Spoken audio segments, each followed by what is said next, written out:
Dear students, here we are going to analyze the demand for oil using integrals.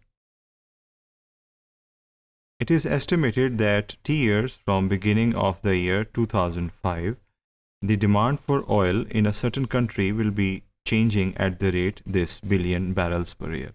So यहाँ पर हमें ये बताया गया है कि 2005 से हमने एनालिसिस का स्टार्ट किया है और जो डिमांड फॉर ऑयल है वो चेंज हो रही है ओवर टाइम.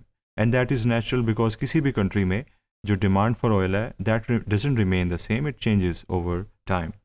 तो जो रेट ऑफ चेंज का जो फंक्शन है वो हमारे पास गिवन है.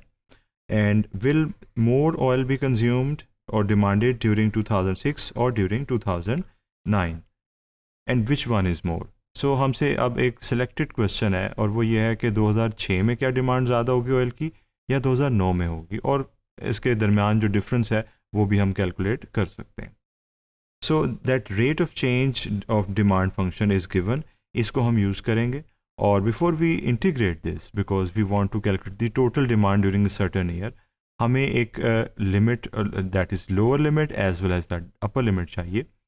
और उसको डेवलप करने के लिए ऑलरेडी हमें ये तो पता चल गया कि एनालिसिस का आगाज़ 2005 से हुआ. इट मीन्स कि T will be equal to zero when it is the 2005. सो ये हमने नोट कर लिया. और इसका जो स्टार्टिंग पॉइंट है that will be T is equal to zero and T will be equal to 1 जब 2005 का साल मुकम्मल होगा.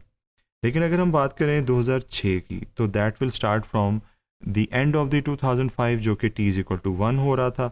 इसलिए अब टी इज़ इक्वल टू 1 से स्टार्ट होगा और टी इज़ इक्वल टू 2 पे ये 2006 का साल ख़त्म होगा.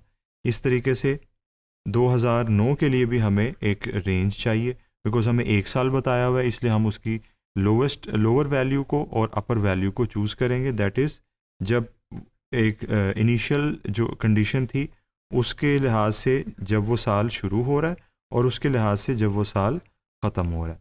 सो अगर हम इसी सीक्वेंस को लेकर चलें दैट इज़ 2005 के लिए T is equal to 0 till T is equal to 1, पहला साल कंप्लीट हो गया, दूसरा साल कंप्लीट हो गया, तीसरा साल, चौथा साल, और 2009 में पाँचवा साल कंप्लीट हो रहा है.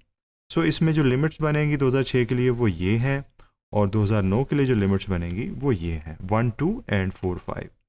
इसलिए आपने देखा कि पहले केस में 2006 के लिए हमने 1, 2 की लिमिट को यूज़ किया और फंक्शन वही है जो गिवन है जो rate of change of consumption of oil को शो कर रहा है.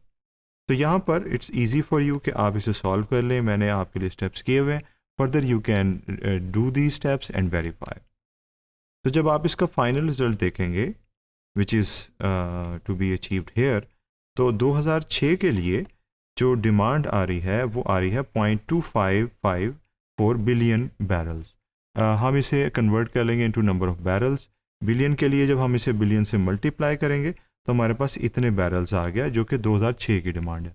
अब डेफिनेटली 2009 के लिए हम यही कैलकुलेशन करेंगे, लेकिन उसमें जो लिमिट्स हैं वो होंगी 4 और 5, जैसे कि हम एक टेबल में ऑलरेडी देख चुके हैं. तो इसलिए आप देख रहे हैं कि जैसे हम आगे की तरफ चलेंगे तो 4 और 5 होगा, और यहाँ पर आपको 4 लिखना होगा, यहाँ पर 5 लिखना होगा, यहाँ पर भी 4 और 5. सो ये सारी जगह पर आप नई वाली लिमिट लिखेंगे क्योंकि in current situation the lower limit is 4 and the upper limit is 5.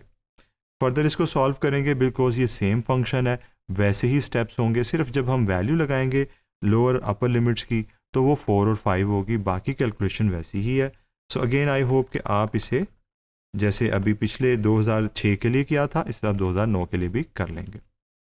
लेकिन आई मस्ट फोकस कि यहाँ पर इसका आंसर क्या आता है. आंसर इसका आएगा 0.1003 बिलियन बैरल्स. इसे अब हम बैरल्स में कन्वर्ट करते हैं, उसके लिए आपको पता है बिलियन से मल्टीप्लाई करेंगे और हमारे पास अब ये बिलियंस में कैलकुलेट हो जाएगा, बैरल्स में कैलकुलेट हो जाएगा.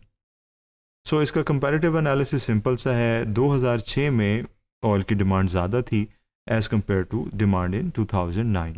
सो यहाँ पर ये चीज़ साबित हो रही है कि 2006 में डिमांड ज़्यादा थी as compare to 2009 and all of it is done by using the definite integrals.